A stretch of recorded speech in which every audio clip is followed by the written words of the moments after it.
MashaAllah, la hawla wa la quwwata illa billah al-aliyyil azim. A'udhu billahi minash shaitanir rajim. Bismillahir rahmanir rahim. Alhamdulillahi wa kafa. Wa salatu wa salamu ala ibadihi alladhina istafa. Amma ba'du, farabbi shrah li sadri wa yassir li amri wahlul 'uqdatam min lisani yafqahu qawli wa qul rabbi adkhilni mudkhala sidqin wa akhrijni mukhraja sidqin waj'al li min ladunka sultanan nasira. Bismillah wa billah wa tawakkaltu ala Allah. In the name of Allah, the most compassionate, the most merciful. Verse number 158. A'udhu billahi minash shaitanir rajim. 158 from Surah Al-Baqarah, second chapter of the Holy Book of Quran. We recite it together. أعوذ بالله من الشيطان الرجيم بسم الله الرحمن الرحيم إن الصفا والمروة من شعائر الله فمن حج البيت أو اعتمر فلا جناح عليه أن يطوف بهما ومن تطوع خيرا فإن الله شاكر عليم. What is the connection of this verse to the verses before? As we have explained a bit in the session that we have done it before this, that since this Safa and Marwa, they are two locations near the Masjid al-Haram, and the being their sacred place and being their marks of Allah, and Allah considered them and took them as the marks of Him, something that is indicator of Him, something that takes somebody to His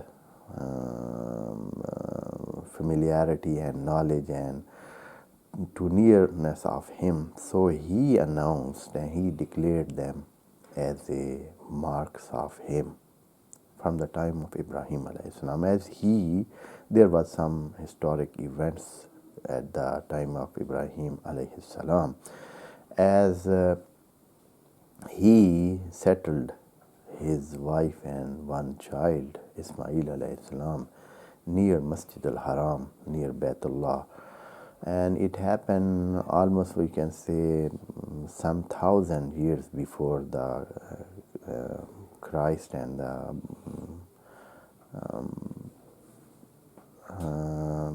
before Masih, Isa ibn Maryam, before Jesus, before his birth, almost 3,000 or something like that, and history is not clear what it is. Maybe it is more than that or less than that, but of course we know there are thousands of years before this event happened, and that was like this, that Ibrahim alayhi salam was ordered by Allah that he should settle his wife and one of his the first of his children, of course, who was Ismail alayhi salam, to settle them near the house of Allah, Baytullah al-Haram,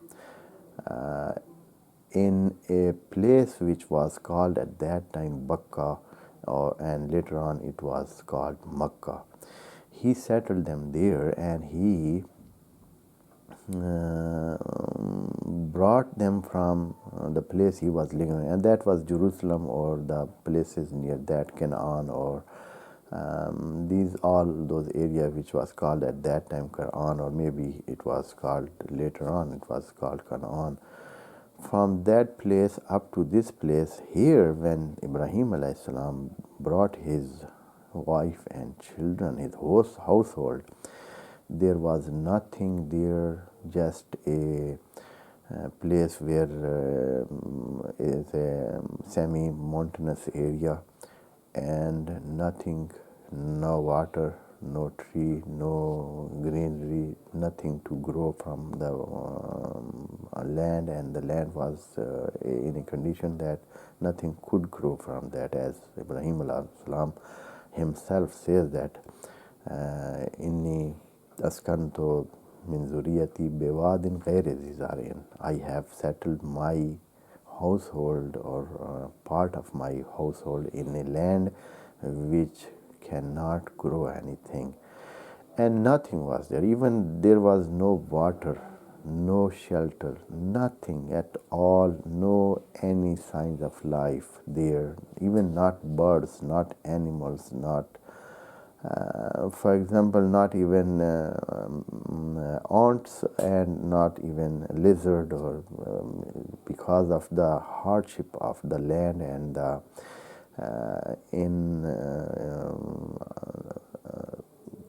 impossibility of the living condition. Nothing was there. So he settled his wife and his child with the order of Allah, and he went from there. He went and he left the place, and he left for where he came from, and left them there. There was these two human. One was mother and one was child, and now after a while child was to feel thirst, and then his mother struggled for finding some water for his child, and she was running from this place to that place, and in a matter of this process of finding water, she felt that there is a there she felt that there is water in front of her eyes in the desert, and she went there, and that was Safa, place which was called Safa, and she saw that nothing is there. That was just a mirage. That was a mirage, and it looks like that there is a water because of the waves of heat. They were coming out of earth and out of soil, out of earth, and they were going up those waves of heat, and they resemble like that they are water from a distance, some distance, and she thought them, considered them, or she assumed them that that is water, but it was not. When she went there, she found nothing. Then she had a look around her, and at a different distance from the side of Marwa, she felt that that water was not here, it was there, and she mistakenly came here. She was to go there, and then she ran there, walked towards that place, and in a running condition she reached there. When she reached there, she found that there is nothing, no water is there, and totally the place is heated, and heat is there that is coming out of earth, and it is just going upstairs, upward with in the shape of waves, and that is what it was. And again, when she stopped there, she looked back to the place from where she came, and now she again felt with that confused or depression, or the condition of feeling that her child is thirsty, and he was asking, or he was not, of course, not uttering to ask for water, but as he was crying so much, so she felt that he is thirsty and he needs water. So she again saw back, had a look at back, and she felt that there is water on the side of Safa. Again she ran to that place, and when she reached there again, because of the need that she was feeling at that time, and the condition, the desperate condition that she had at that time, because of need and because of feeling that her child is going to die anytime if she cannot find that water, she went there again to Safa, but she found nothing. Again, she looked back towards Marwa, and she felt that there's water. And again, in this way, she ran in between these two places for 7 times. And this historic event, God noted it, and God marked this as a sacred process, and to remark, to regard, and to give honor to that what she did, and obeying his prophet, obeying the prophet of Allah, because she knew that there is no sign of life. And again, with this hard condition, she accepted that she would remain here, trusting on Allah and on the prophet of Allah, as the prophet had told her that you are under the coverage of Allah, and Allah will protect you, and Allah will provide all what you need. And this was the trust that she showed. So Allah marked her this running as part of the Hajj, and from that day, all those who go to Hajj, they do this procession in the remembering of wife of the Prophet Ibrahim, and she was named Hajar.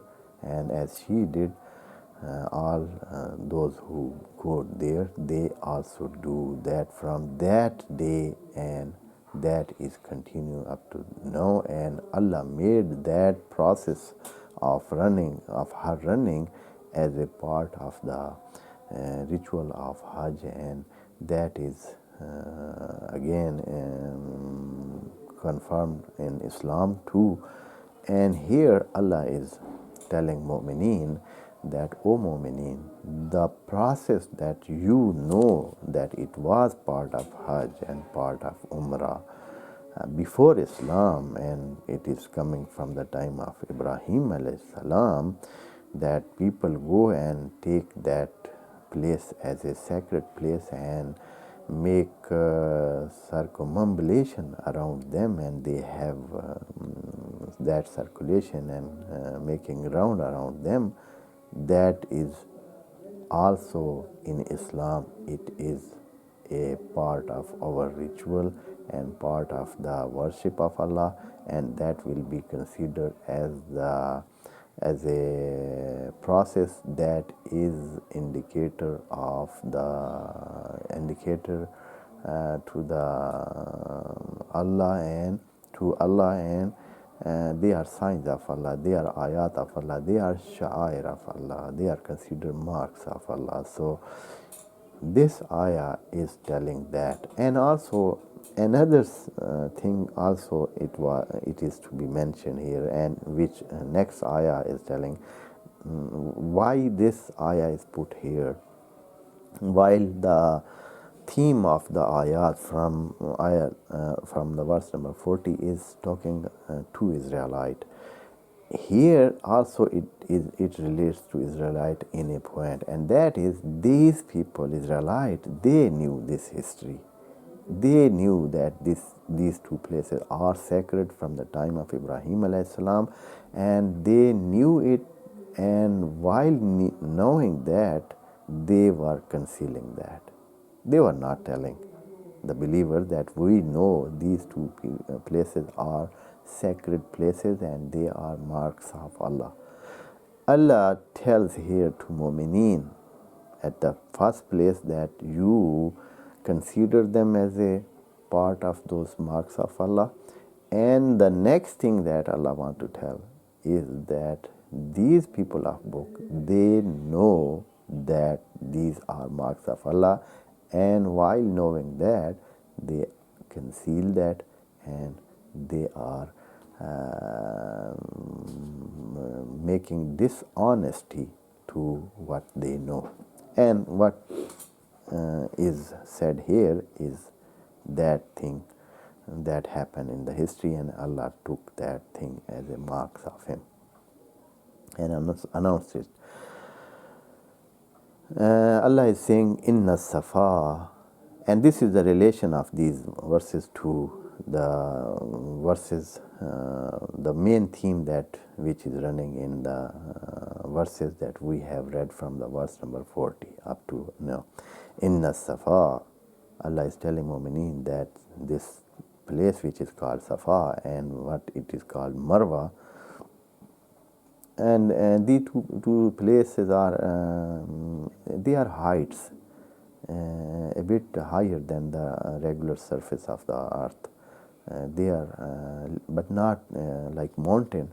They are heights and a little bit higher than the regular position of the earth, and they are known. They are known as these names. One is known as Safa and the other is known as Marwa. Inna Safa wal Marwa min sha'irillah. Allah is announcing that they are two marks of Allah. Faman hajjal bayta. And here what Allah is telling, that if there is a hesitation in some minds of believers that because Islam is announcing his own law, and they were hesitant whether these two places which were sacred and people did circumambulate around them, and they had their sa'i or the process of sa'i around these two places, but they were hesitant whether they are part of Islamic codes or not, and whether Islam or Sharia of Islam, it accept them as a part of their rituals or not. So Allah want to take or remove this hesitation from the mind of Muslimin and Mu'minin. Faman hajjal bayta, if somebody conduct Hajj or Umrah, these two are rituals that they should be explained in the jurisprudence book and those books which are including Sharia law. Fala junaha alayhi. If somebody goes, so there is no blame on him. It means there is no sin. It is not wrong to circumambulate around them. And yatawwafa bihima, that he should make circumambulation. Waman tatawwa khairan, and you should know, and this is the explanation, that don't take these things as as a thing that we consider those places as important. The important thing is the intention that somebody has, and if somebody does good job, whatever that is, if he has good intention to do that and he is doing for the sake of Allah, to get near a position near to Allah and to be acceptable to in the court of Allah, then if somebody has this intention, Allah will be grateful to him, and he is knowing what everybody is doing. So in this verse, Allah has explained and cleared the situation of two places, Safa and Marwa, which was being part of those hesitation that came to the mind of Mu'mineen, and Allah removed that hesitation. In the verse to come, Allah is telling Mu'mineen that they were known by those people who were given the book, but they were concealing that. Inshallah, we will do it in the session to come with the help of Allah. Wassalamu alaikum wa rahmatullahi wa barakatuh. May Allah bless you all.